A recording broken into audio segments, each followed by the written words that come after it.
আচ্ছা, আপনাকে যদি বলা হয় শুধুমাত্র নুনের ব্যবসা করে কোনো এক ব্যক্তি 400 বিলিয়ন মার্কিন ডলারের সম্পত্তি করেছে, তাহলে আপনি সেটা কি বিশ্বাস করবেন?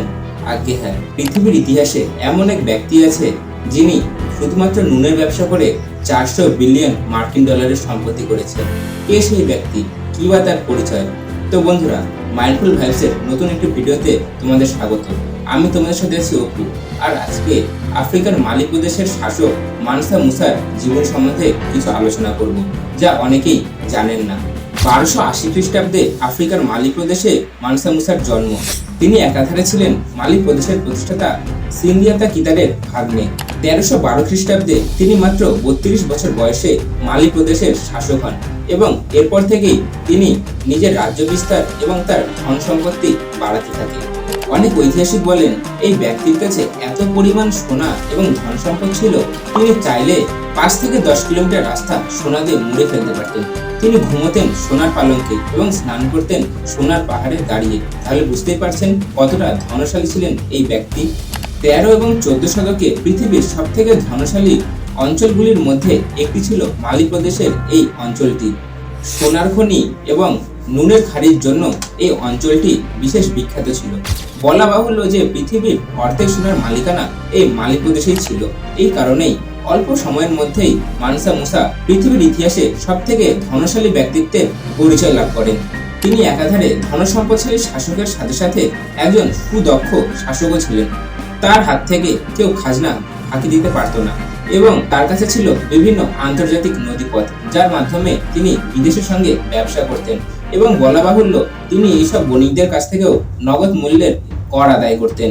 বর্তমান পৃথিবীতে সবথেকে ধনসম্পদশালী ব্যক্তিদের মধ্যে রয়েছে এলন মাস্ক এবং বিল গেটসের মতন বড় বড় শিল্পপতিরা।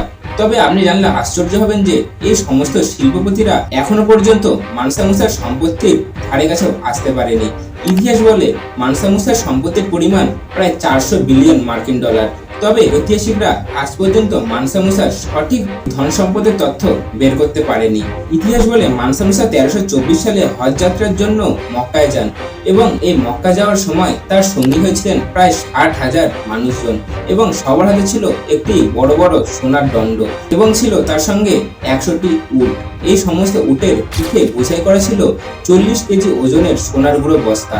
ঐতিহাসিকরা বলেন এই হজ যাত্রার সময় গোটা পৃথিবী মানসা মুসার দিকে তাকিয়েছিল অবাক হয়ে। এরকম হজ যাত্রা পৃথিবীর ইতিহাসে আজ পর্যন্ত হয়নি।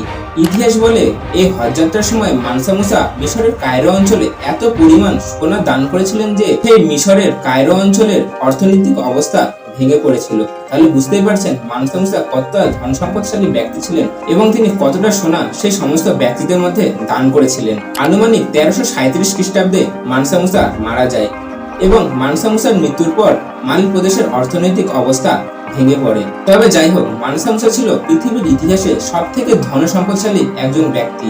তার ধন সম্পদের কোনো তুলনা হয় না এবং তার ধন সম্পদের ধারে কাছে আজ পর্যন্ত কোনো ব্যক্তিবর্গ বা কোনো শিল্পপতি আসতে পারেনি। তো বন্ধুরা, মানসা মুসার এই অজানা ইতিহাসটি জানতে আপনাদের কেমন লাগলো সেটা আপনারা অবশ্যই জানাবেন কমেন্টে, এবং এরকম ভিডিও পেতে হলে চ্যানেলটিকে সাবস্ক্রাইব করে আমাদের পাশে থাকতে একদম ভুলবে না।